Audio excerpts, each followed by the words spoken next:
Tribes நேயர்களுக்கு வணக்கம். இன்றைக்கு நம்ம கூட கரிகாலன் அவர்கள் இருந்திருக்கிறாங்க. வாருங்கள் அவரோடு பேசுவோம். வணக்கம். வணக்கம். நேற்று சிவகங்கையில திருப்புவனத்துல அஜித்குமார் அப்படிங்கிற இளைஞரை காவல்துறை சித்திரவதை பண்ணி கொண்டுட்டாங்க அப்படிங்கிற ஒரு கேஸ் பற்றி தான் நம்ம பேசணும். இன்னைக்கு மதுரை நீதிமன்றத்தில் நீதிபதி காவலர்களை நோக்கியும் அதே நேரத்தில் அரசு தரப்பை நோக்கியும் ரொம்ப சரமாரியான கேள்விகள்லாம் எழுப்பியிருக்காங்க. இன்னைக்கு நீதிமன்றத்தில் என்ன நடந்துச்சு? இந்த வழக்கை நேற்றிலிருந்து விசாரித்து வருவது 2 நீதிபதிகள் கொண்ட அமர்வு. நீதிபதி சுப்பிரமணியம் அப்புறம் நீதிபதி மரிய கிளாட், அவங்க 2 பேரும் தான் இந்த வழக்கை விசாரித்து வர்றாங்க. அந்த அமர்வு முன்னிலையில இந்த வழக்கு தொடுத்தவர் யாரு அப்படின்னா, திருப்புவனம் பகுதியை சார்ந்த வழக்கறிஞர் கார்த்திக் ராஜா அப்படின்றவர் தான் ஒரு சமூக ஆர்வலர் வழக்கறிஞர். அவர் தான் மனுதாரர். அவர் தாக்கல் செய்த அந்த மனுவிற்கு வழக்கறிஞர் ஹென்றி, மூத்த வழக்கறிஞர், மனித உரிமை செயல்பாட்டாளர், அவர் ஆஜராகி வாதங்களை முன்வைத்தார். அதாவது அவர் அந்த பகுதியவே சார்ந்தவர், இந்த கார்த்திக் ராஜா அப்படின்றவர். அவர் தான் முழுக்க அது என்ன நடந்துச்சு அப்படின்ற இந்த தகவல்களை எல்லாம் சேகரித்து ஹென்றி சார்கிட்ட கொண்டு கொடுத்திருக்கிறாரு. அதன் அடிப்படையில் தான் இந்த வழக்கு அடுத்த கட்டத்திற்கு நகர்ந்திருக்கிறது. இன்றைக்கு நீதிமன்றத்தில் காவல்துறையினுடைய அடாவடிக்கு, ஒரு கொலைவெறி செயலுக்கு நீதிமன்றம் சரமாரியான கேள்விகளை எழுப்பியிருக்கிறாங்க.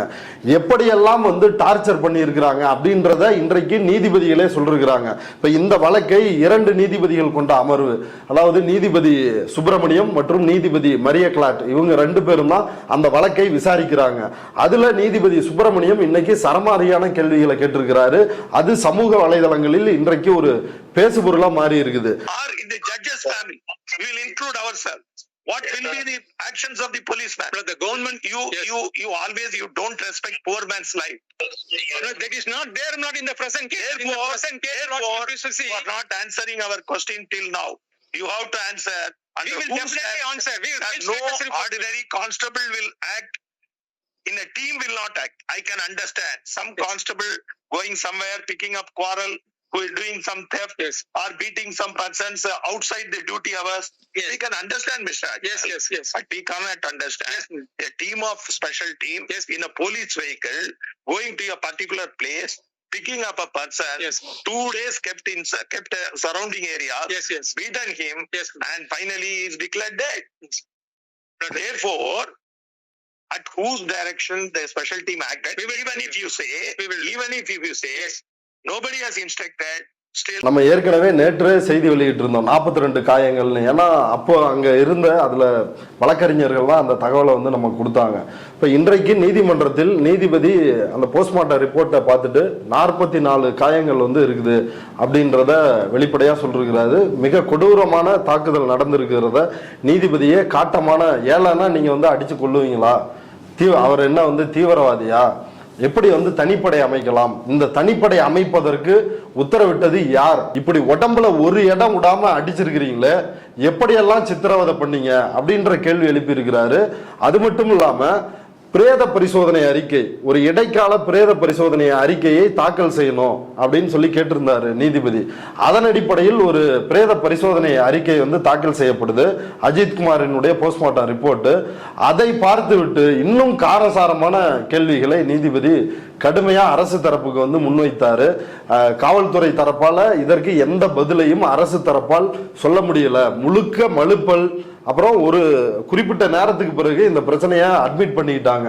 ஆமா, தவறு நடந்துருச்சு, இதை சரி செய்வதற்கான, இவர்கள் மீது நடவடிக்கை எடுப்பதற்கான வேலைகளில் நாங்க இறங்கி இருக்கிறோம், யாரையும் காப்பாற்ற மாட்டோம் அப்படின்னு தங்களை நாங்க சரியா நடவடிக்கை எடுப்போம் அப்படின்னு நீதிமன்றத்தில் ஒரு ஒத்துக்கொள்கின்ற நிலைமைக்கு இன்றைக்கு அரசு தரப்புல போயிருக்குது. அதுல நீதிபதி சொல்ற விஷயங்கள் என்னன்னா, மிளகாய் பொடியை பிறப்புறுப்புல, காதுல, வாயில மிளகாய் பொடியை போட்டு டார்ச்சர் பண்ணிருக்கிறாங்க அப்படின்ற ஒரு விஷயம் யோசிச்சு பாருங்க. காதுல, வாயில, பிறப்புறுப்புல மிளகாய் பொடி போட்டா அது அது அது எவ்வளவு பெரிய கொடுமை. இது ஒரு நாகரீகம் கொண்ட ஒரு நாட்டில் நடக்கலாமா இப்படி ஒரு விஷயம்? இப்படி ஒரு அயோக்கியத்தனத்தை ஒரு கிரிமினல் ரவுடி கும்பல், ஒரு அயோக்கிய கும்பல், என்ன ஒரு கூலிப்படை என்ன வேலை செய்யுமோ அந்த வேலையை காவல்துறை செய்திருக்கிறது. அது இன்றைக்கு நீதிபதி நீதிமன்றத்திலேயே அதை அம்பலப்படுத்தி பேசுறாரு. அது மட்டும் இல்லாமல் என்னென்ன பயன்படுத்தி, பிவிசி பைப்பு, கம்பு, இதெல்லாம் பயன்படுத்தி கொடூரமான தாக்குதல் நடத்தி இருக்கிறாங்க. அந்த கோயிலுக்கு பின்னாடி மாட்டு தொழுவம், அந்த மடப்புறம் பத்ரகாளி அம்மன் கோயில், அதுக்கு பின்னாடி அந்த மாட்டு தொழுவத்துல வச்சுதான் கொடூரமா தாக்கி இருக்கிறாங்க. அதுல அதை நேரில் பார்த்தவர் இன்றைக்கு நீதிமன்றத்துல சாட்சி சொல்லிருக்கிறாரு. அவர் பேர் வந்து சக்தீஸ்வரன். அவர் அதே மடப்புறம் பத்ரகாளியம்மன் கோயில் அஜித்குமார் வந்து ஒரு ஒப்பந்த காவலாளியா வந்து வேலை செஞ்சிருந்தாரு. கான்ட்ராக்ட்ல ஒரு செக்யூரிட்டி கார்டா இருந்தார். ஆனால் அந்த கோவிலினுடைய நிரந்தர பணியாளர் காவலரா இருக்கக்கூடியவர் தான் இந்த சக்தீஸ்வரன். இவரும் வந்து ஒரு செக்யூரிட்டி கார்டு. இப்ப அவர் இப்படி அந்த அஜித்குமாருக்கு காவல்துறையினர் 6 பேர் சேர்ந்து நடத்திய அந்த தாக்குதல் இதை எல்லாத்தையும் நேரில் பார்க்கிறாரு. அதை ரகசியமாக கழிவறைக்கு உள்ள போய் நின்று அந்த கழிவறையினுடைய ஜன்னல் வழியா அதை வீடியோ எடுக்கிறாரு. 30 செகண்ட் தான் அவரால் எடுக்க முடிஞ்சிருக்குது. ஒருவேளை நம்மளையும் பார்த்துட்டாங்கன்னா போலீஸ் வந்து டார்ச்சர் பண்ண ஆரம்பிச்சிருவாங்க அப்படின்னு அவரு அங்கிருந்து எச்சரிக்கையா வெளியே வந்துடுறாரு. அப்ப அவர் முன் வந்து அவர் பாருங்க, அவர் தான் ஒரு பொறுப்பான ஒரு ஊழியர். அவரா முன் வந்து இந்த விஷயத்தை சொல்லி அது நீதிமன்றத்தில் இன்றைக்கு சாட்சியமா கொடுத்திருக்கிறாங்க. அவர் எடுத்த அந்த 30 செகண்ட் வீடியோ கிளிப்பு தான் இன்றைக்கு நீதிமன்றத்தில் வழக்கறிஞர் ஹென்றி சாட்சியமாக தாக்கல் செய்தார். அதை வந்து நீதிபதி வந்து பார்த்திருக்கிறாரு. அதை வைத்தும் கேள்விகளை எழுப்பியிருக்கிறாரு.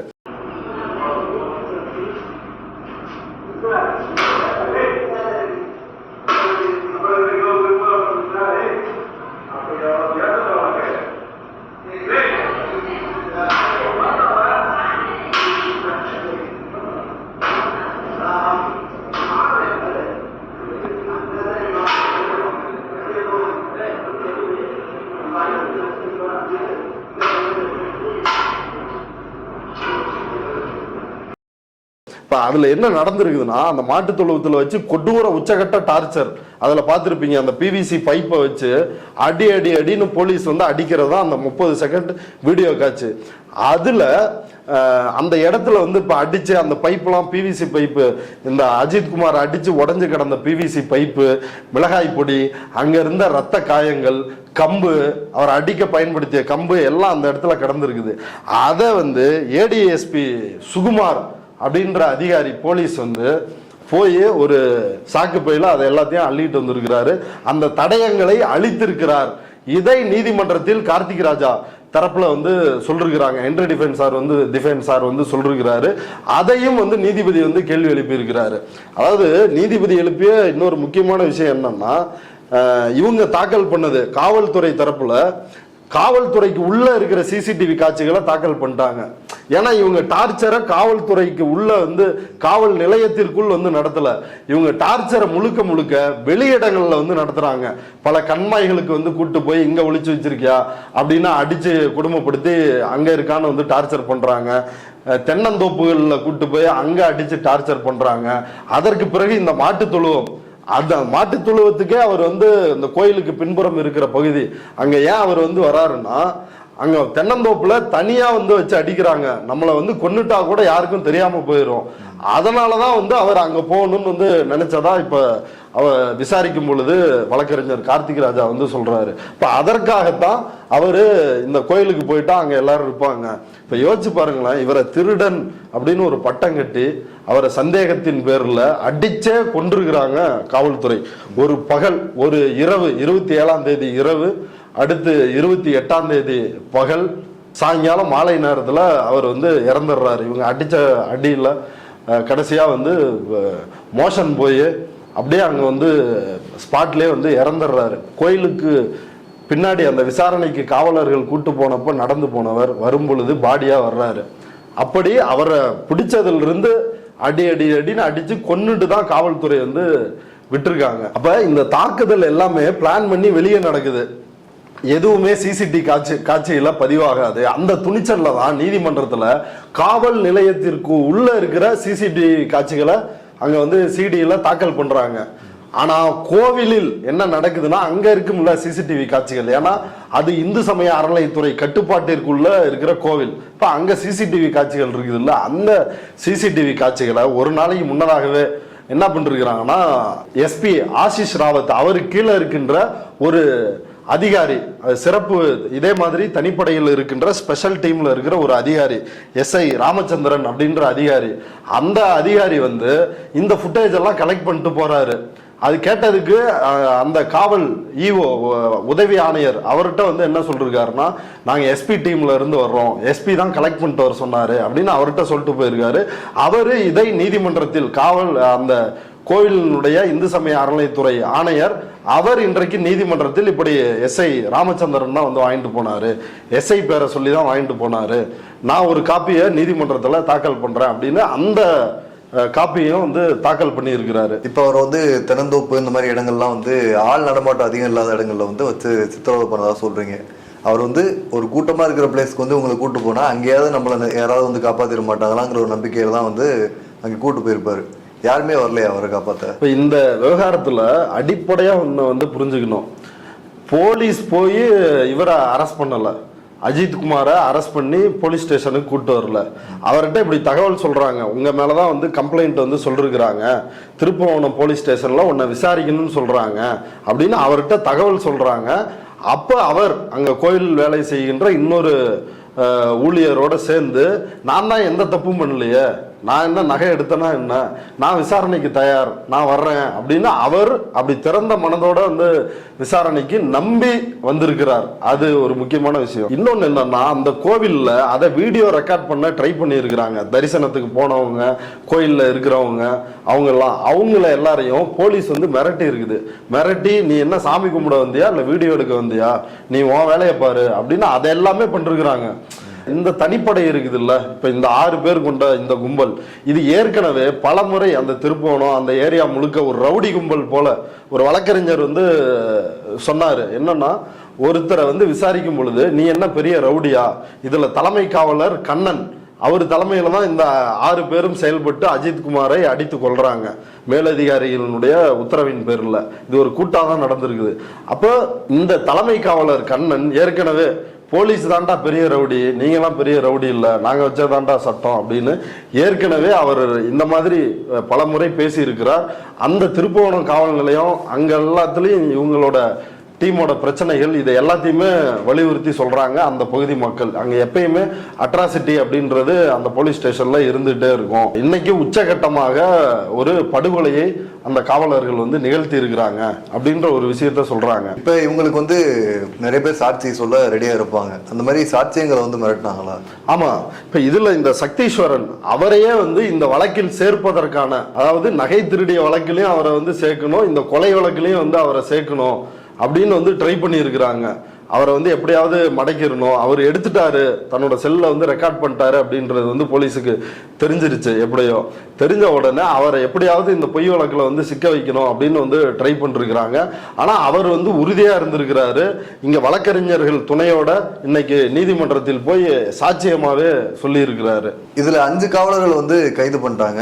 முதல்வருமே வந்து கால் பண்ணி மன்னிப்புலாம் கேட்டாரு, அதை பத்தி சொல்லுங்க. இந்த தனிப்படை காவலர்களை பணியிடை நீக்கம் வந்து செஞ்சிருந்தாங்க. ஆனா இந்த விவகாரம் நீதிமன்றத்துக்கு போய் நீதிமன்றம் நேற்று வந்து கடுமையா நேத்து வந்து கேள்வி எழுப்புறாங்க. அஜித் குமார் என்ன தீவிரவாதியா, தூக்கிட்டு போய் அடிச்சே கொண்டிருக்கிறீங்க அப்படின்ற அளவிற்கு நீதிபதி சுப்பிரமணியம் நேத்தே வந்து கேள்வி எழுப்பி இருந்தாரு. ஸோ அதனால நேற்று இரவே அந்த பிரேத பரிசோதனை நடந்துச்சுல்ல, போஸ்ட்மார்ட்டம், அந்த அறிக்கையினுடைய அடிப்படையில் இந்த வழக்கை வந்து கொலை வழக்காக மாற்றி இந்த காவலர்கள் மீது வழக்கு பதிவு செய்து அதுல 6 பேரை பணியிடை நீக்கம் செஞ்சாங்க. ஆனா 5 பேர் மேலதான் வந்து கைது நடவடிக்கை அப்படின்றது நடந்திருக்குது. அதுல ஓட்டுநரா தான் ஒரு காவலர் இருந்தாரு, அவர் பேர் வந்து ராமச்சந்திரன். அவர் வந்து எந்த தாக்குதல்லையும் எதுலையும் வந்து ஈடுபடல, அவர் வாகன ஓட்டுநர் தான் அவர் செஞ்ச குற்றம் அப்படின்னு அவரை கைது செய்யவில்லை அப்படின்னு ஒரு காரணத்தை வந்து சொல்றாங்க காவல்துறை தரப்புல இருந்து. ஆனா அங்க விசாரிக்கும் பொழுது அவரும் வந்து இந்த அஜித் குமாரை அடித்தார், இந்த இளைஞர்களை மீதமுள்ள 4 இளைஞர்களையும் அவர் வந்து அடிச்சாரு அப்படின்றத பலரும் பார்த்த சாட்சிகளே இருக்கிறதா சொல்றாங்க. அப்ப இந்த ராமச்சந்திரனும் கைது செய்யப்பட வேண்டிய ஒரு நபர் தான் ஒண்ணு. அடுத்தது டிஎஸ்பி சண்முக சுந்தரம், அவரை பணியிடை நீக்கம் செஞ்சிருக்கிறாங்க. நீதிமன்றத்தில் அவர் குறித்து மென்ஷன் பண்ணி நீதிபதி வந்து கேட்கிறாரு. நாடார் உறவின் முறை மண்டபத்தில் உட்கார்ந்து திமுக அங்க உள்ளூர் நிர்வாகிகளும் டிஎஸ்பி சண்முக சுந்தரமும் இந்த பாதிக்கப்பட்ட அஜித் குமாரினுடைய இந்த பெற்றோர்கள் அவரோட தம்பியும் அம்மாவையும் அங்க தூக்கிட்டு வந்து வச்சு, நீங்க கட்ட பஞ்சாயத்து வந்து நடத்துனீங்களா இல்லையா அப்படின்னு சொல்லி கேள்வி எழுப்புறாங்க. அப்ப அதற்கு தான் அவர் மீது இப்ப சஸ்பெண்ட் பண்ணிட்டாங்க டிஎஸ்பியை, அவரை வந்து பணியிடை நீக்கம் வந்து செஞ்சிருக்கிறோம் அப்படின்னு அரசு தரப்புல சொல்றாங்க. அதுக்கு அடுத்து எஸ்பியை காத்திருப்போர் பட்டியலுக்கு மாத்திடுறாங்க. இந்த பிரச்சனை வந்து தீவிரம் அடைந்த உடனடியாக மாற்றுகிறார்கள். ஏன்னா பலரும் வந்து போராடுறவங்க எல்லாமே திமுக கூட்டணியில் உள்ள கட்சிகள்லாம் தீவிரமா அங்க களத்தில் நின்று கம்யூனிஸ்டுகள் இவங்க தான் வந்து போராட்டம் நடத்துறாங்க. அப்ப அதன் அடிப்படையில் அரசு உடனடியாக இந்த நடவடிக்கைகளை மேற்கொண்டிருக்கிறாங்க. இந்த நடவடிக்கைகள்லாம் போதுமா அப்படின்னா கண்டிப்பாக போதாது. இப்போ உண்மையை சொல்லணும்னா அங்க பாருங்களேன், எதிர் போராட்டத்தை நடத்துறாங்க. மேலதிகாரிகள் சொல்லி தான் எங்க புருஷன்லாம் போய் அடிச்சு கொண்டுட்டாங்க, அதனால அவங்க மேல நடவடிக்கை எடுங்க, எங்க புருஷன்லாம் வந்து பாவம் அப்படின்னா அவங்க மனைவிமாரெல்லாம் வந்து இன்னைக்கு தர்ணா பண்ணாங்க. அதை எல்லாத்தையுமே போலீஸ் தான் ஆர்கனைஸ் பண்ணியிருப்பாங்க அப்படின்றது தெளிவா தெரியுது. இப்ப இதுல பாத்தீங்கன்னா எஸ்பி அவர் சாட்சிகளை அழிப்பதற்கு முயற்சி செஞ்சிருக்கிறாரு. அவர் போய் அவர் கீழே இருக்கிற ஒரு எஸ்ஐயை அனுப்பி அந்த சாட்சிகளை கோயில்ல இருந்து சேகரிக்கிற வேலையை பார்த்திருக்கிறாரு. டிஎஸ்பிக்கு கீழே இருக்கக்கூடிய தனிப்படை தான் இந்த 6 பேர் கொண்ட இந்த கூலிப்படை. இந்த கூலிப்படை கண்டிப்பா டிஎஸ்பியோட உத்தரவோ இல்லை அவருக்கு மேல் இருக்கின்ற அதிகாரிகள் யாரோ ஒரு உத்தரவு போட்டதன் மூலமாகத்தான் அவங்க இந்த அளவுக்கு கொலை வெறியில ஈடுபட்டு இருக்கணும்.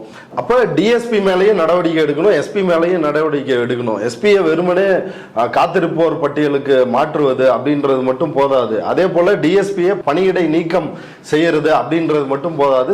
இத விசாரணைகள் நடந்த பிறகு இதுல அவர்களுடைய பங்கு என்ன அப்படின்றத பொறுத்து அவர்களுக்கும் கடுமையான தண்டனையை நீதிமன்றம் உறுதி செய்யும் அப்படின்னு வந்து நினைக்கிறேன். இப்ப இதுல இன்னொன்னு பார்க்க வேண்டியது என்னன்னா, இந்த திருப்புவனம் காவல் நிலையம் அதனுடைய இன்ஸ்பெக்டர் தான் ரமேஷ்குமார். இப்ப அவர் தான் வந்து போன்ல அவர் பேசினதாகவும் இந்த தலைமை காவலர் கண்ணன்ட்ட பேசினதாகவும், அதாவது நல்லா அடிச்சு அவன்கிட்ட வந்து உண்மையை வாங்குங்க அப்படின்னு சொல்லி அவங்க உத்தரவிட்டதின் அடிப்படையில் தான் நாங்க இப்படி செயல்பட்டோம் அப்படின்னு இவர்கள் தரப்பில் ஒரு விளக்கத்தை வந்து கொடுத்திருக்கிறாங்க. டிஎஸ்பி சண்முக சுந்தரம் அவருக்கு கீழே தான் இந்த தனிப்படை வந்து இருக்குது, இந்த 6 பேர் கொண்ட காவலர்கள் தனிப்படை.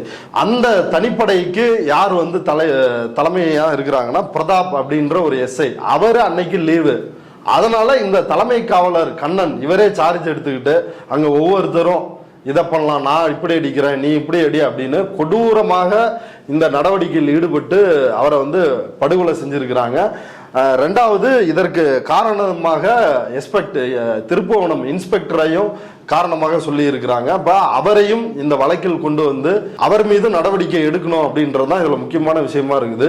நீதிமன்றத்துல நீதிபதி கேட்டார்ல, யார் உங்களுக்கு வந்து இந்த அதிகாரத்தை கொடுத்தா அடிக்க சொன்னா அப்படின்னா இன்ஸ்பெக்டர் சொல்லிருக்கிறாரு.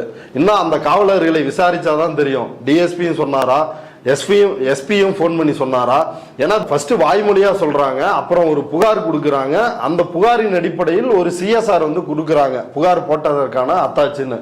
அந்த நிலையிலேயே ஒரு கொலையை வந்து நடத்தியிருக்கிறாங்க. இவங்க எந்த ஒரு சட்டத்தினுடைய எந்த ப்ரொசீஜரையும் இவங்க வந்து ஃபாலோ பண்ணல.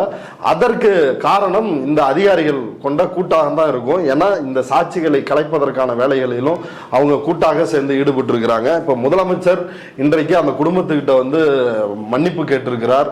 தவறு நடந்துருச்சு, ஆனா இந்த தவறை வந்து ஏத்துக்க முடியாது, எவ்வளவு யாரா இருந்தாலும் ஏத்துக்க முடியாது அப்படின்ற ஒரு விஷயத்த வெளிப்படையாக சொல்லி இருக்கிறார். அந்த குடும்பத்திற்கு அரசு வேலை தருவதாகவும் உறுதியளிச்சிருக்கிறாரு. ஆனா இந்த விவகாரத்தை பொறுத்த வரைக்கும் கடந்த அதிமுக ஆட்சியில 40க்கும் மேல இதே மாதிரியான காவல் நிலையத்தில் படுகொலைகள் வந்து நடக்குது. அதே போல பல என்கவுண்டர்கள் வந்து நடக்குது. இதை எல்லாவற்றையும் விட உச்சமாக தூத்துக்குடியில் துப்பாக்கி சூடு வந்து நடக்குது. இப்ப சாத்தான்குளத்தில் நடந்த ஜெயராஜ் பெனிக்ஸ் அந்த விவகாரத்துல 10 நாள் கழிச்சுதான் அவங்க செத்து 10 நாள் கழிச்சுதான் எஃப்ஐஆரே பதிவு செய்யறாங்க. அதுல இன்னும் உச்சபட்சமாக அதிமுக ஆட்சியில அங்க விசாரணைக்கு வந்த நீதித்துறை நடுவர் பாரதிதாசன் அவரை வந்து மிரட்டுறாங்க. அந்த சாத்தான்குளம் காவல் நிலையத்துல இந்த சம்பவம் நடக்குதுல, அதை விசாரிக்க வந்த நீதிபதியவே அந்த காவலர்கள் வந்து மிரட்டினாங்க அப்படின்னா பாத்துக்கணும். காவல்துறை எப்படி வந்து காலம் காலமாக அது எந்த ஆட்சி இருந்தாலும் அது எவ்வளவு கொடூர அதிகாரம் படைத்த ஒரு அமைப்பா இருக்குது. காக்கி சட்டை போட்டிருந்தாலே ஒருத்தனை வந்து கொல்லுவதற்கான, ஒருத்தனை வந்து அடிப்பதற்கான அதிகாரம் இருக்குது அப்படின்றது தொடர்ச்சியாக காவல்துறை இப்படியான நடவடிக்கைகள் வந்து ஈடுபடுது. இப்ப அதுல இப்படியான நடவடிக்கைகள்லாம் இருந்துச்சு. இப்ப இந்த ஆட்சியில முதல்வர் வந்து உடனடியாக போராட்டங்கள் நடைபெறுது, அதுக்கு உடனடியாக வந்து செவிசாய்த்து அடுத்தடுத்த நடவடிக்கைகள் வந்து எடுத்திருக்கிறாரு. இப்ப இதுதான் போன ஆட்சிக்கும் இந்த ஆட்சிக்குமான ஒரு வித்தியாசமா இருக்குது. இருந்தாலும் எல்லாவற்றிலும் வந்து நாங்கள் ஒரு தனித்துவமான அரசு அப்படின்ற ஒரு இலக்கை நோக்கி இந்த அரசு செயல்பட்டு இருக்குது. அப்படி இருக்கும் பொழுது இந்த காவல் நிலையங்களில் இப்படி காவலர்கள் வந்து ரவுடி கும்பலை போல செயல்பட்டு அப்பாவிகளை படுகொலை செய்வது, குற்றவாளியா இருந்தா கூட விசாரி, சட்டப்படி எதுவா இருந்தாலும் அந்த ப்ரொசீஜரை ஃபாலோ பண்ணு, இப்படி இந்த கொலைகள்லாம் செய்யறாங்கல்ல. இப்ப இதை தடுப்பதற்கு ஒரு நடவடிக்கையை கண்டிப்பாக அரசு வந்து மேற்கொள்ளணும். இப்போ ஒரு தவறு நடக்குது அப்படின்னா அந்த தவறில் உடனடியாக நடவடிக்கைக்கு வர்றாங்க அப்படின்றது புரியுது. எடப்பாடி ஆட்சி காலத்தில் பிரச்சனை பூதாகரமாக வெடித்த பிறகும் மூச்சு திணறலால் வந்து மூச்சு திணறல்னு ஃபெனிக்ஸ் வந்து சொன்னாரு, அவர் ஹாஸ்பிட்டல் கொண்டு போனோம், இறந்துட்டாரு, உடல்நல குறைவா இருக்குது அப்படின்னு சொல்லி ஜெயராஜ் சொன்னாரு, அவரு ஹாஸ்பிட்டல் அட்மிட் பண்ணோம், இறந்துட்டாரு அப்படின்னு அடித்து கொலை செய்து விட்டு அதற்கு மூச்சு திணறல் அப்படின்ற ஒரு காரணத்தை எடப்பாடி ஆட்சி காலத்தில் வந்து சொன்னாங்க. இதில் தவறை ஒப்புக்கொண்டிருக்கிறார் முதலமைச்சர், வந்து ஒப்புக்கொண்டிருக்கிறார். ஆனால் இது போதாது, இந்த அதிகாரிகள் மீது கடுமையான ஒரு நடவடிக்கை எடுக்கணும். இந்த போலி என்கவுண்டர் பண்ணி கொலை பண்றது, அதே போல லாக்அப்ல வச்சு அடித்தே கொலை செய்வது, இந்த பிரச்சனைகளுக்கு ஒரு முற்றுப்புள்ளியை இந்த அரசு வந்து கொண்டு வரணும். ஒரு நீண்ட கால ஒரு தீர்வாக இதை எப்படி கையாளணும் அப்படின்றத அரசு முடிவெடுத்து செய்யணும். இப்ப இந்த வழக்கு வந்து சிபிஐக்கு மாற்றுறதுக்கு முதலமைச்சர் வந்து உத்தரவிட்டிருக்காரு, அதை பத்தி என்ன சொல்லுங்க? இந்த வழக்கை பொறுத்த வரைக்கும் நேற்று சங்கர் ஜிவால் வந்து சிபிசிஐடி விசாரிக்கும் அப்படின்னு வந்து சொன்னாரு. இன்னைக்கு நீதிமன்றத்தில் கூட அரசு தரப்பில் சிபிசிஐடி தான் வந்து விசாரிப்பாங்க, நேர்மையா விசாரிப்பாங்க அப்படின்னு சொன்னாங்க. ஆனாலும் முதலமைச்சர் இப்ப தன்னுடைய எந்த காவல்துறை மீது குற்றச்சாட்டு இருக்குதோ அந்த காவல்துறையை அந்த குற்றத்தை விசாரிக்கும் பொழுது இப்ப பலருக்கும் வந்து சந்தேகம் இருக்கலாம், பலரும் வந்து கேள்வி எழுப்புவாங்க. அதனால இந்த வழக்கை அவர் வந்து சிபிஐ கிட்ட ஒப்படைச்சிருக்கிறார் அப்படின்றதான் அவர் வெளியிட்ட அறிவிப்பில் இருந்து புரிஞ்சுக்க முடியுது. இப்ப சிபிஐ வந்து அவங்க ஒன்றிய அரசினுடைய நிறுவனம், இப்ப அவங்க விசாரிப்பார்கள், அந்த விசாரணை எப்படி போகுது, அதனோட ரிசல்ட் எப்படி வருது அப்படின்றத பார்க்கணும். ஆனா இன்றைக்கு மதுரை உயர்நீதிமன்ற நீதிபதிகள் கொடுத்த உத்தரவு என்ன அப்படின்னா, அதாவது மதுரை மாவட்ட நீதிபதி ஒருத்தர் வந்து இந்த வழக்கை விசாரிப்பார், விசாரித்து நேரில் போய் விசாரணைகள் நடத்தி 8ஆம் தேதிக்குள்ள இந்த சம்பவம் குறித்து ஒரு இடைக்கால அறிக்கையை தாக்கல் பண்ணும் அப்படின்றத நீதிமன்றமும் உத்தரவிட்டிருக்கிறாங்க. அப்ப நீதிமன்றமும் இதை வந்து கண்காணிப்பாங்க, இது அடுத்தடுத்து என்ன நடக்குது அப்படின்றது இதுல இருந்து தெளிவா தெரியுது. இப்ப எதன் அடிப்படையில வந்து தனிப்பட அமைச்சிங்க அப்படின்னு வந்து நீதிபதி கேட்டாரு. அதுக்கு வந்து சோசியல் மீடியாவை பார்த்து தான் நாங்க அமைச்சோம் அப்படின்லாம் வந்து சொல்லியிருக்காங்க.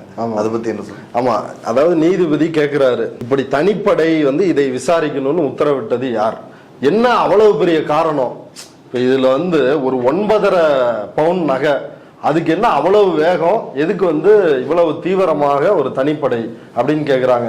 இல்லை சோசியல் மீடியாவில் இந்த இஷ்யூ வர ஆரம்பிச்சிருச்சு, சோசியல் மீடியாவில் வந்துச்சு, அதை பார்த்ததுனால உடனே நடவடிக்கை எடுத்தோம் அப்படின்னு ஒரு பொய்யான காரணத்தை நீதிமன்றத்தில் சொல்கிறாங்க. அப்போ நீதிபதி வந்து கேட்குறாரு, எத்தனையோ போலீஸ்காரங்க லஞ்சம் வாங்கின வீடியோவும் வந்து பதிவாயிருக்குது, போய் அந்த போலீஸ் எல்லாம் வந்து அடிப்பீங்களா இதே மாதிரி அப்படின்னு சொல்லி அவர் கேள்வி எழுப்பினாரு. அது மட்டும் இல்லாம எந்த சோசியல் மீடியாவில் வந்துச்சு அதை வந்து சொல்லுங்க அப்படின்னு சொல்லி கேட்டாரு. அதுக்கு வந்து அவங்களால பதிலே இல்லை, ஏன்னா எதுலையுமே வரலையே, வந்தாதானே. இப்ப இவங்களே ஒரு காரணத்தை ஜோடித்து எந்த கிளாரிட்டியுமே இல்லை, அரசு வந்து எல்லாமே மழுப்பல், கடைசியா வந்து தவறை ஒப்புக்கொண்டு பேசியிருக்கிறாரு அரசு தரப்பு வழக்கறிஞர். அதுதான் இன்றைக்கு நீதிமன்றத்தில் நடந்திருக்குது. இப்ப கடைசி வரை அந்த காணாம போன 9.5 பவுன் நகைக்காக எதுக்கு அவரை வந்து தனிப்பட அமைச்சு இந்த மாதிரி டார்ச்சர் பண்ணாங்கிறதுக்கான விடையே தெரியலையா? இல்ல, இப்ப இடைக்காலமாக ஒரு நீதிபதியை விசாரணைக்கு அமர்த்தி இருக்கிறாங்க. கண்டிப்பா அந்த நீதிபதி இதையும் வந்து விசாரிப்பார் அப்படின்னு வந்து நம்புறேன்.